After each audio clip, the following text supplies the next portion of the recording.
but I really want to say hello to everybody who can join me. I know it's 10 o'clock on the East Coast. And hello to everyone. So tonight, and this has happened to me a couple times, I just got burnt out. Sometimes this happens to me. I just get the energy becomes too much, always, not always, but I love sitting with grievers and listening to their stories, but sometimes you just have to do some self-care, right? And so I just had to walk away for a minute, and that's what I did. I knew that I needed to go to Costco.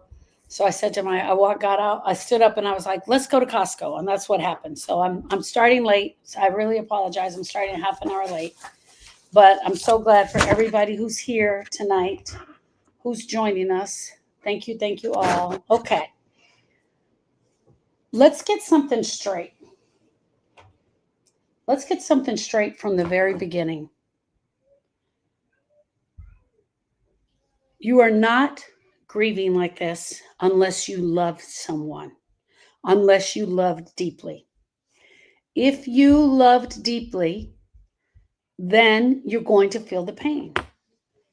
The grief that we experience comes from the pain, right? It comes from the pain of loss, the pain of love.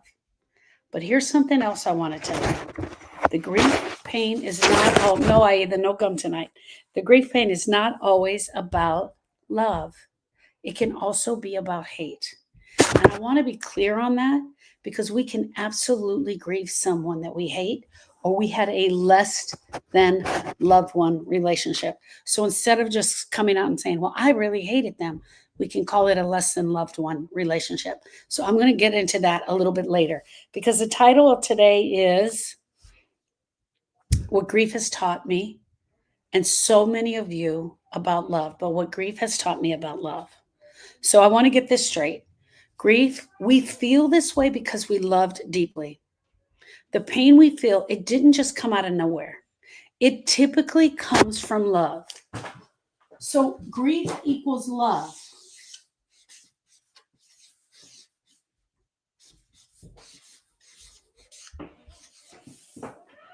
It can also equal hate. It can also equal pain. If you have a painful relationship with somebody, if you have a painful relationship with somebody, you're absolutely going to grieve them. For most of the times, I always talk about the love, but I don't want to forget the hate or the pain that went along with the relationship. Sorry, I bothered you. Are you crazy? It wasn't you. It wasn't one person. It wasn't one grief story, Miss Debbie. It was just accumulation, and I'm off this week. I forgot to send somebody their homework. I'm just off. So it had nothing to do with you. Tonight, we're going to talk about loss and ending. We're talking about grief. Grief that remains because love is real. Look, grief happens in our heart. We love in our heart. Grief happens here in our heart. This is our grief. Grief equals our love. It also equals our hate, and it's the pain. Grief is our love. We love in our heart. So grief takes place in our heart. Hey, Lauren, how are you doing? I want to thank you and welcome each and every one of you tonight. If you're here, you're probably carrying a lot of pain. That's what made you stop. As you were scrolling through, you stopped because you're probably carrying a lot of pain. You're probably feeling this pain in your heart. And chances are this pain is tied to the person that you loved deeply. Grief is tied to the person that you love deeply. Lauren, are you still here? Can you tap the screen up to 2,000 for me?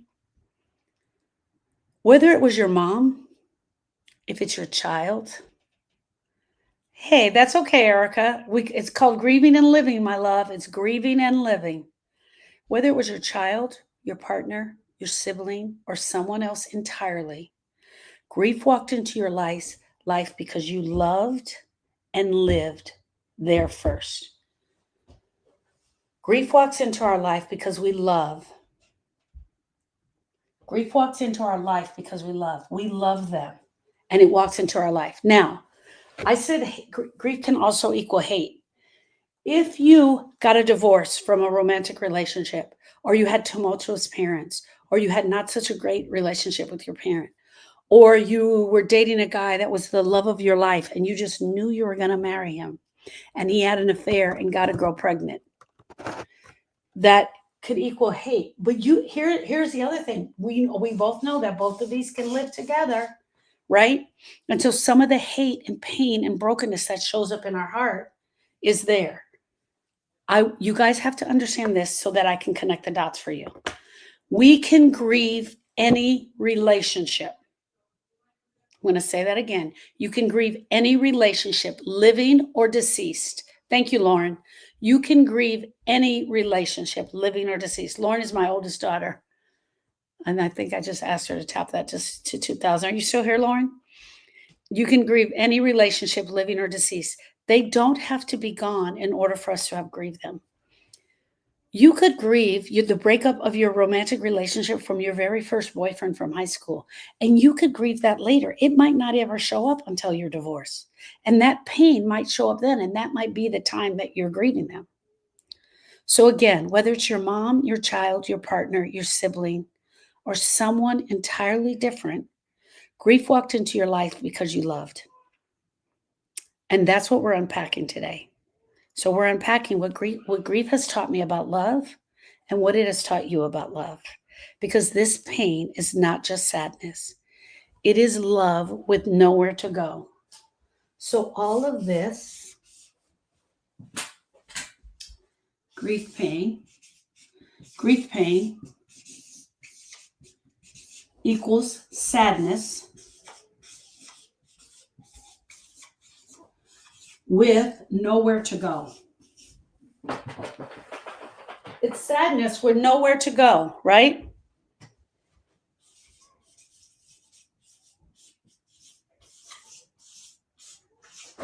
I hope you guys can all see that. Let me change this a little bit. I think TikTok can see it.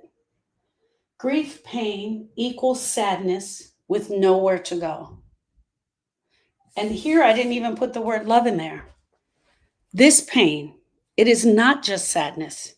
It is the love. So it's not just sadness.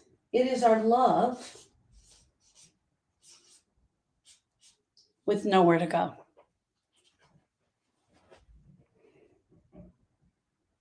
Grief echoes our love, you guys. When your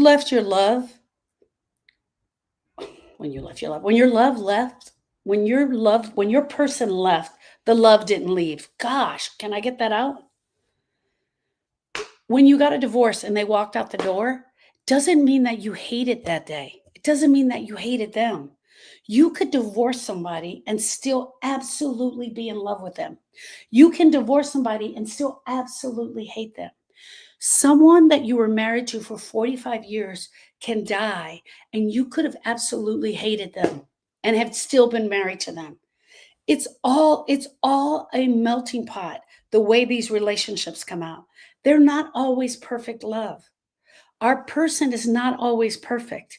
But this is why we say we tell the truth about ourselves always in grief. We always tell the truth about ourselves. You hardly missed any because I'm late. Hey, Shannon, I'm late. You still feel it. In the middle of the night when you reach for them and they are no longer here, you feel it. When you hear a song that stops you in your tracks, you feel it. When you whisper their name in silence, you feel it. When someone else says their name, you feel it. That's not just the grief. That's also the love trying to find a home. When you get triggered, you feel it in your heart. Let me show you what I'm talking about.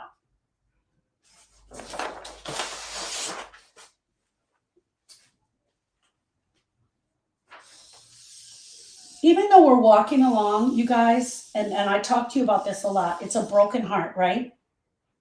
We know that the grief lives here.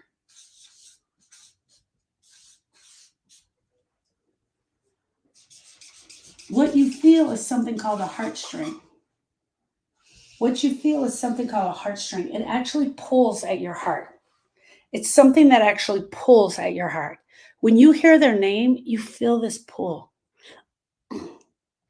When you think of a memory and you hear a song, it pulls. It's a heartstring. What we're going after when we do our grief work, we're going after the grief, but we're also looking for these any connections that are left there that need to be disconnected. Not the love, any painful memories.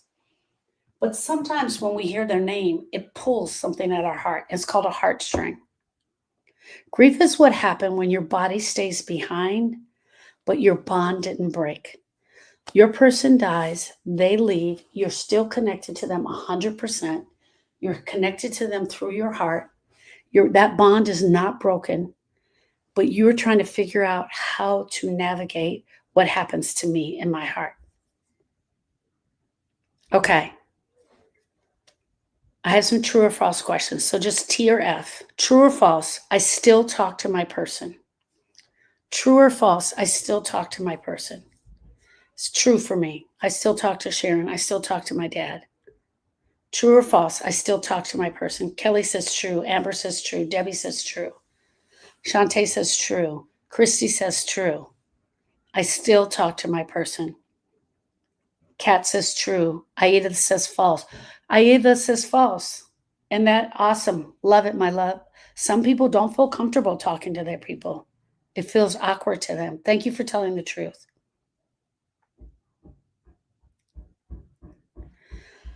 True or false, I feel them with me even now. True or false, I feel them with me even now. True or false, I feel them with me even now. True for me. True. True. Debbie says true. Jerry says true. Amber says true. Rosa says true. Kat says false. Shannon says sometimes. Kat and Shannon question, how long has it been since your loss? Just a question. How long has it been? Tiffany says sometimes. Kat says 1 year. Okay. Shannon says 2019. Okay. Yeah, I'm just asking for you guys. Okay. Next. Thank you. I want true or false. I want to hang on to this pain because if I let it go, then I won't be able to sense them anymore. True or false? I can't let go of the pain. True or false? What is true or false for you? T for true, F for false. I can't let go of the pain. Hope says true. Celia says true. True. Tiffany, true. Celia, false. Kelly, true. It's false for me too. False. Shonda says false. Somewhat true. Amber says true. Tammy, true. Jerry says true. Linda says sometimes. Debbie says I need to. Thank you, Debbie. Yes. I'm going to tell you guys, I was absolutely 100% there. I did not want to do anything with the pain. I felt it was dishonoring Austin if I got rid of the pain. True or false? I laughed and cry at some the moments when I think about them. Sometimes I laugh. I've laughed. Sometimes I've cried. And when I think about them, true or false? Sometimes I laugh. Sometimes I cry.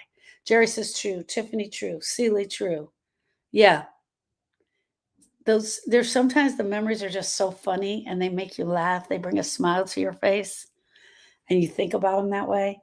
And sometimes you're just absolutely heartbroken.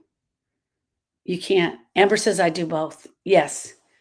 I've actually been where laughter has turned into tears in conversations about them. Um,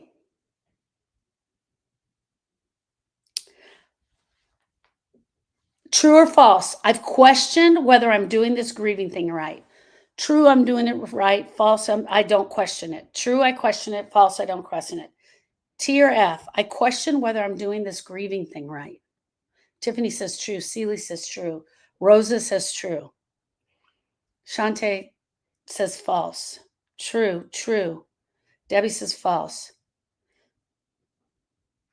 Deborah says true. Okay. And here's the last one. Here's the last one. True or false? Grief has shown me how big my heart really is. And sometimes, listen, before you guys answer, sometimes it's that I didn't realize how deeply I love them. True or false? I didn't realize how deeply I love them until they were gone. That happens a lot too. Grief has shown me how big my heart it really is. True or false? True, true. False, true. Okay, got it. Thank you. Friends, thank you for answering those questions. I hope that those sometimes help us. It's a brain dump. When I ask you those, it's a brain dump live and in Technicolor. Your love didn't die. Shantae says false. I knew how deeply I love my brother. I love that, Shantae. Beautiful. People think that death is the end of the story, but it is not. For me, it is not the end of my story. I don't think that I lost my dad and it was the end of my relationship with him. I did not lose Sharon, even though as painful as it was, and that it was my relationship with her, the end of my relationship with her. I did not lose Donovan and Austin and feel like it was the end of my relationship. For me, I describe it as I have a spiritual relationship with them. Not in a psychic way, not that I can see them, not that I have somebody to talk to, but they show their heads to me all the time. They pop their heads in and they let me know they're there. And I love every moment of that. People think that death is the end of your story, but it is not. Your relationship may have changed, but your connection didn't disappear. It stays on through our hearts. Our love doesn't dissolve. When our person dies, our heart doesn't just melt down and it's like, oh, well, let me go on to the next thing. They're no longer here. That's exactly the opposite of what happens. We feel like, we feel the pain. We feel broken. We feel like we don't know what we're going to do. And this, my friend, is still your connection to them. You're still carrying it. You're still shaped by it. You are shaped by the love of them. You are shaped by the love of your person. You're still moved by their presence. Even in their absence, they have a very huge presence in your life. This is the truth that grief teaches us. Love doesn't die. It just takes a different form. Thank you, Aida. Love does not die. It takes on a different form. It takes on a different form. We can talk to them. We can write to them. We can share about them. We can talk about them.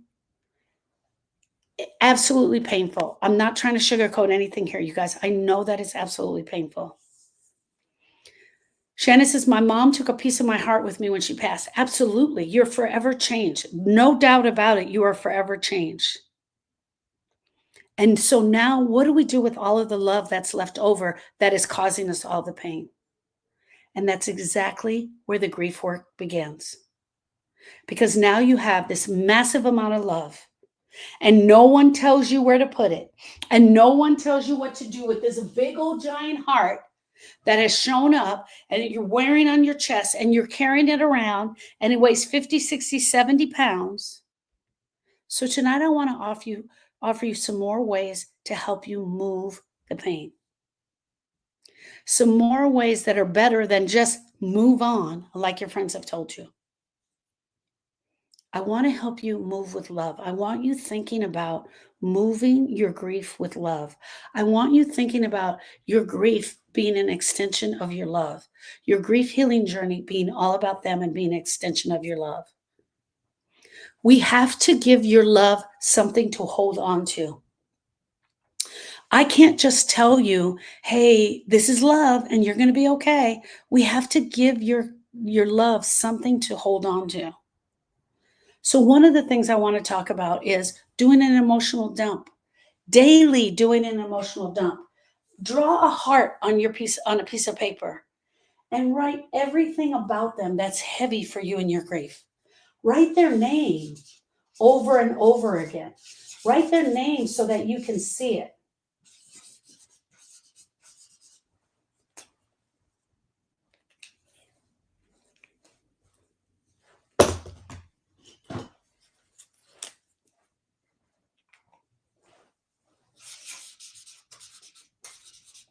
Fill in the heart with their name. And this is if you can do it. Some of us can't do it. Right? Speak their name out loud. Let me make a list. Number 1, do a brain dump.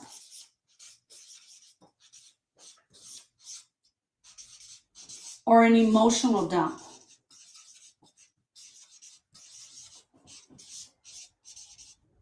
About your person.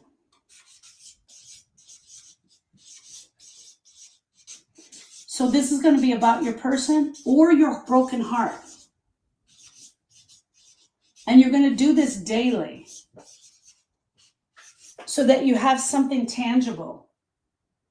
Now, I am a big doodler. I doodle on everything. Anytime I'm sitting around, and I could even be taking notes from you guys, I'm doodling. One of the things that I really want you guys to get in the habit of doing is just doodling their name, doodling their letter, doodling the first letter of their name.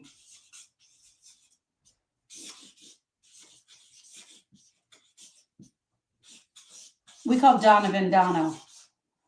Just doodling their name, writing it over and over and over again. Number 2, speak their name out loud. Say their name. Here's the thing about saying their name, friends. It is something for you to hold on to. It is something tangible. And I promise you, if you say their name, other people will say their name. Hey, Monette, she says I'm a doodler too. If you say their name, other people will say their name. Something about the doodling, you can even ask them, where are you? You can ask them while you're doodling their name. Any questions you have, put it down on the paper. It's like having a conversation with them. Create a memory corner with some love for them.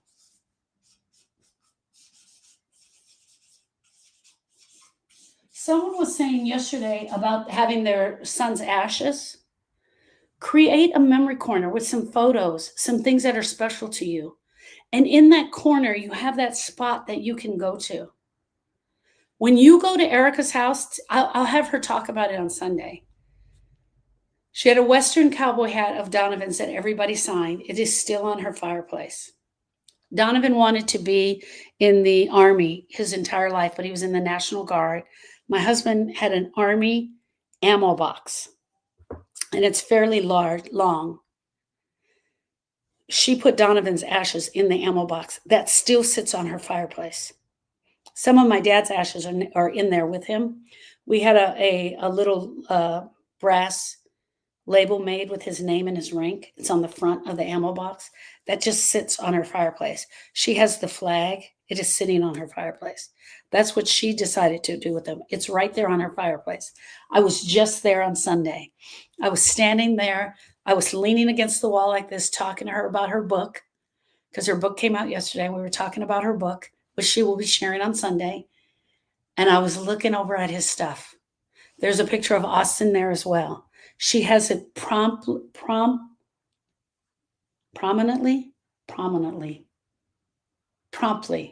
What's the dang word? She has it right there where everybody can see. Promptly. What is the word? I can't even think of the word. Okay, it's right there on the fireplace. I love it because I go there and I know that that's where they are. That's where my heart is. I want to tell you something also. Do prominently. Where she sat through a lot of her early grieving was right there. I'm going to have her tell the story. You guys, if you remind me on Sunday, if I don't get to it, I'm going to have her tell this story about that. And that's where she did a lot of her grieving. And that's where she went. That was something tangible. As little memories are coming in, people are giving her things. She can put them in that area. You can put pictures of that person in the area. It is absolutely okay. It is not an altar. It is a corner. It is a love area. It is your person. And it is absolutely okay. Wear something that reminds you of them. Wear something that might remind you of your person. Wear their hat. Spray their cologne on your clothes. Friends, I want to tell you, I have a lot of women that will take showers in their husband's Old Spice soap so they can smell it.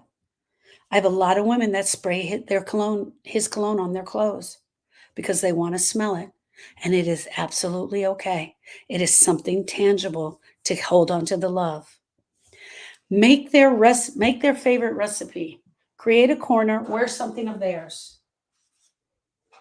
Can you guys still see?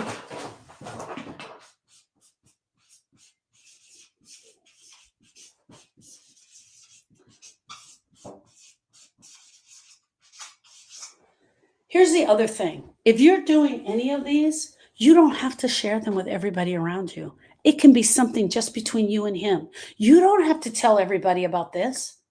This can be just your thing. You don't have to run out telling everybody, well, I'm wearing his cologne today. If you don't want to share it, then don't share it. If you want this to be just about you and him, then let it be just about you and him.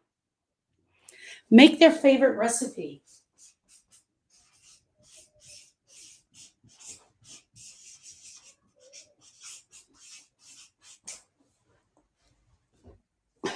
Tony loves my fried chicken.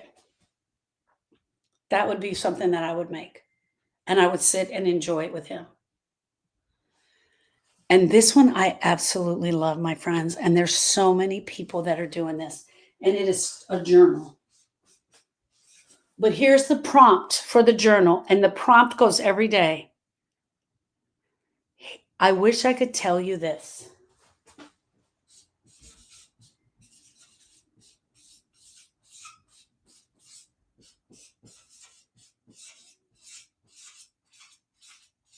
And you use the same prompt every day. You can change it up, but that's a great way to start. Hey, babe, I have something to tell you about today. Hey, babe, I want to tell you what happened today. Hey, babe, I had to take the cat to the vet. Listen to that. It's just your everyday life. We were doing it already in text messages, right? But now we get to do it in the journal. And I'm going to add that on. Text them. You guys, if you still have their phone, send them a text message. Send them text messages often. It is not weird. It's absolutely okay. If you have littles, this is amazing. Sending them text messages is absolutely amazing. This is not about pretending that they are not gone. This is not about pretending that they are not gone. This is about having something tangible to do with this love. Having something tangible that you can hold on to, where you can now place your love. This is about reminding your heart that they still live inside of you and that love still lives. You have a heart that loves. And if we don't do something with that love, it will rot inside the pain.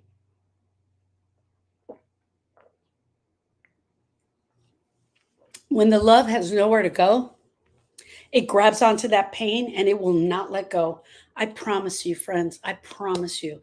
And it will make you do crazy, crazy things. I love texting. Someone says, I still have my mama's phone. I love, love, love texting. You may feel broken, but your heart still beats, my friends. And that beating heart still knows how to love. Austin Sunshine says, I text my son all the time. I love it, Paula. That beating heart still knows how to love. And you, my friends, do not have to prove this to anyone. You don't have to prove it to anyone. You don't have to prove it to anyone how much you love them and how much you need to get in touch with them. And you don't have to prove anything in order to make people understand how much pain you're in, because this is your grief. As I said last night, this is your grief. You're proving your love to them, for you, every time you choose to carry them, their love, every time you choose to carry their love forward. Anytime you do one of these is you having a conversation with them. This also Remember I said it'll grab that pain and hold on to it. It helps the pain to soften just a little bit. It lets the love just sit there in your heart and it lets it soften just a little bit. We grieve like this because we loved, and we still do. And you are going to love them until the day you leave this earth. So tonight, I want to tell you guys, don't run from that love. Don't run from it. Don't try to get away from it. Sit with the love that you have for them. Honor it. Talk to others about the love. You don't have to live in the ache to keep their love alive. You just have to remember them and share about them and make it tangible for you. All right. I have a couple of things to share with you. My name is Sharon Brubaker, and I'm the owner of the Grief School, the place where healing begins. If you are in TikTok and this is your first time here, you can find out everything you need about me right here when you click on the bio and click on the link that says click here for hope. There you can download the Griever's Guide, which is an amazing best definition of grief that Eric and I could come up with. I started sitting with grievers in 2007. I've studied out the science of grief and grief healing for the past 18 years. I love the community that we've built together. We've built an amazing community of women that support one another, and we sit with one another and we help one another grow. But I want to tell you guys something. My sister Erica is going to be here on Sunday morning, and I want to invite each and every one of you to join. If you have lost a child, please come and meet Erica on Sunday. If you have lost your mom, and this is going to be a Mother's Day without your mom, please come and meet Erica on Sunday. She is a mother who grieved the loss of 2 children. Donovan died in 2015, and Austin died in 2006. Erica has just written a book, and guys, Live, Love, and Laugh, I think that's the name of the book. But she's going to be sharing the book on Sunday. But more than that, she's going to be sharing how she survived the grief holiday. Okay, what time? Jennifer's saying what time? Thank you. I'm going to come on to TikTok at 8 a.m. Erica's going to join us at 9. She's going to join us she's going to be on the TikTok, Facebook, Instagram, and the YouTube. It will be recorded, so if you cannot come, you are a member of the Facebook group, you will be able to watch the recording. I will pin it to the top of the page, and I will keep it there. Last week, I talked about the history of Mother's Day and how to prepare for Mother's Day. I'm going to go a little bit deeper on how to prepare for Mother's Day, and I really want Erica to just share her story.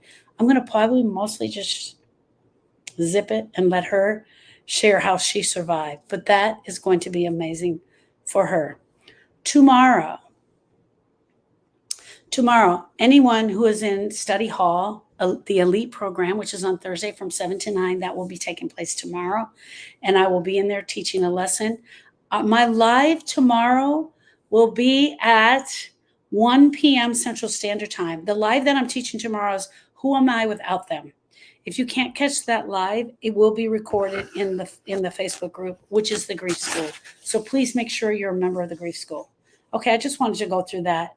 I'm going to hang out on TikTok for a little bit longer, but I'm not finished with the lesson. We grieve because we love. We grieve because we love. We grieve because we love so deeply. And when they leave us, what we're left with is our love. And I said this in the beginning, I'm going to go back to it again. You can grieve anyone living or deceased. You can grieve any relationship that you have. There are 47 or more known losses that we can grieve. Breakup of a romantic relationship, divorce, an affair, losing our job, foreclosure, bankruptcy, miscarriage, abortion, infertility, being bullied at work, being bullied at school. Guys, I don't know the whole list by heart. Having someone in your family jailed, it can go on and on and on, as well as death. But one of the things we don't often talk about, and I want to talk about this to you, is you can also grieve someone you hate. Because grief isn't always just about love. It is about loss as well. And what we lose isn't just the person that we've cherished. Sometimes we lose the fights that we had. Sometimes we grieve for things that could have been. Sometimes I will work with the griever who comes in here and can't stop telling me how much they love their mom and their mom is so great. But when we get down into it, from the year they were 14 till the age that they were 23, the mom and the child didn't really get along.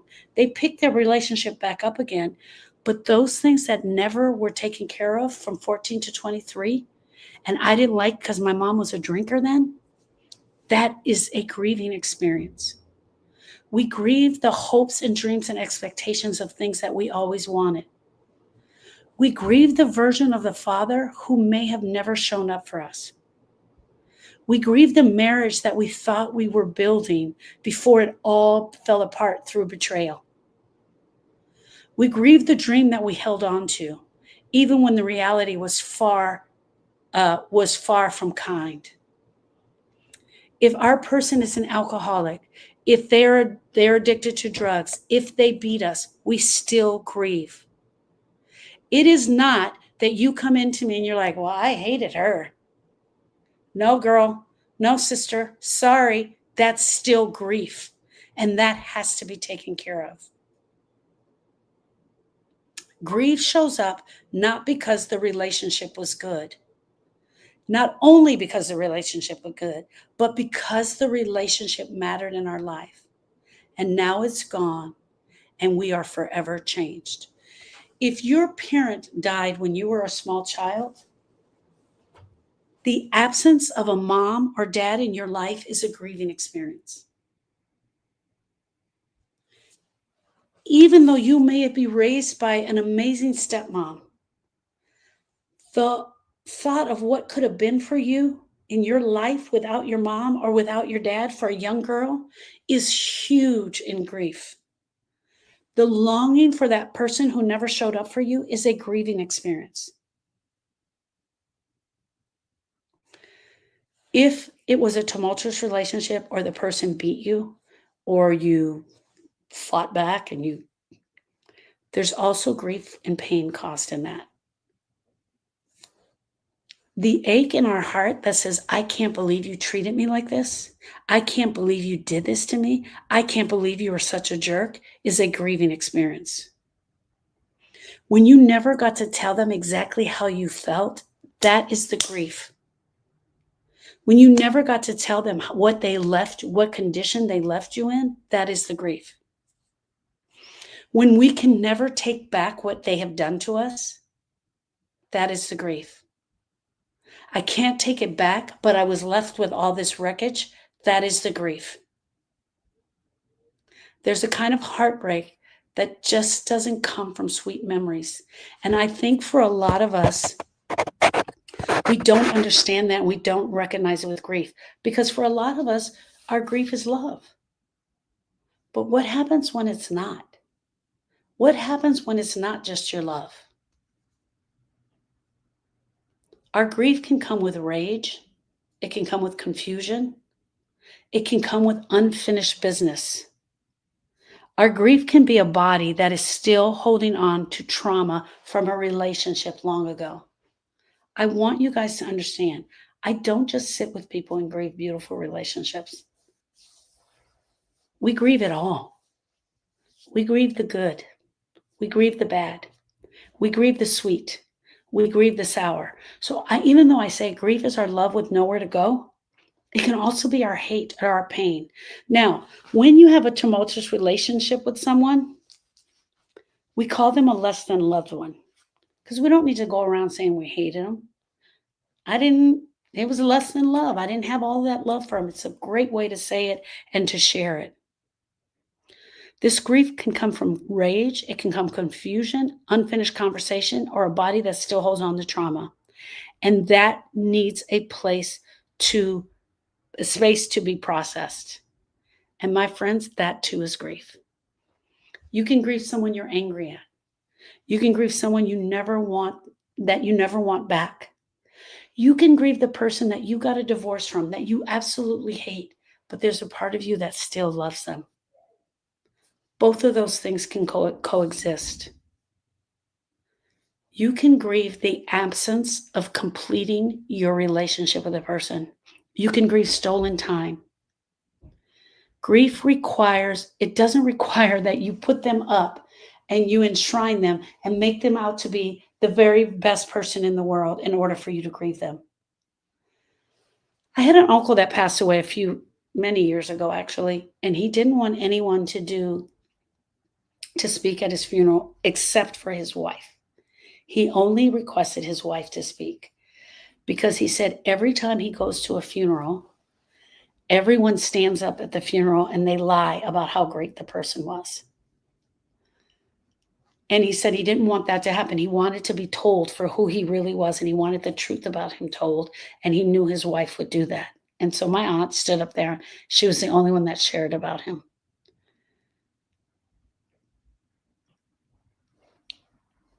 A lot of times what happens in a grieving experience is that we can enshrine our person and make them out to be the perfect little angel, or we can bedevil them and we can make them out to be the biggest piece of shit ever known to man. We can do both.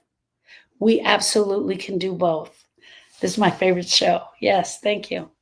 We can absolutely do both. Grief does not require that we enshrine them and make them perfect. It doesn't mean we forgive or excuse. Because we grieve somebody, it doesn't mean we forgive or excuse their behavior. It means that they were human and that this pain, however complicated, is real. Even if the person that caused it never truly earned our love, or we never got love back from them, your grief is 100% valid. And I want you guys all to understand that. So even if I don't know what your relationships were with your people. I don't know. But even if there's some things that just were less than perfect, it's going to be okay. When we get to that part of the grieving, we will take care of that. I promise you. We're going to look at every aspect of it. All right, friends, I want to leave you with this. You are amazing. You are amazing. The fact that you showed up. I apologize for being late. I just needed to take a break. And so I went to Costco, which probably wasn't a good idea, but that's what I did. I want to thank you all for being here. I want to thank you all for supporting me. Sunday at 8 a.m., I'm going to come on I'm coming on the TikTok, and then I'm going to open the social media at 9 a.m. with an amazing guest, and her name is Erica Patrice Honore. She's my sister. She's the mother of Donovan and Austin, who I share about quite often. Austin died in 2006. Donovan died in 2015. She's going to share about her first Mother's Day without her child. She's going to share about her second Mother's Day without two children. She's going to share about what it was like to be a mother and navigating grief. She's also going to talk to the mothers who have lost their mother. If you've lost your dad, come. It will be helpful. If you've lost your child, come. It will be helpful. I promise you. Okay, where are you going to see me? You're going to see me live here tomorrow at 1 p.m. And that live is going to be, hold on, I need to tell you the title of it. It's going to be tomorrow at 1 p.m. Who am I without them? That's tomorrow. And on Saturday morning, I will also be here. So I'll be here on Saturday morning at 10 a.m. and then on Sunday. TikTok holdout, I'll be right back to answer any questions you have. I love you guys. Thank you. I'll see you tomorrow.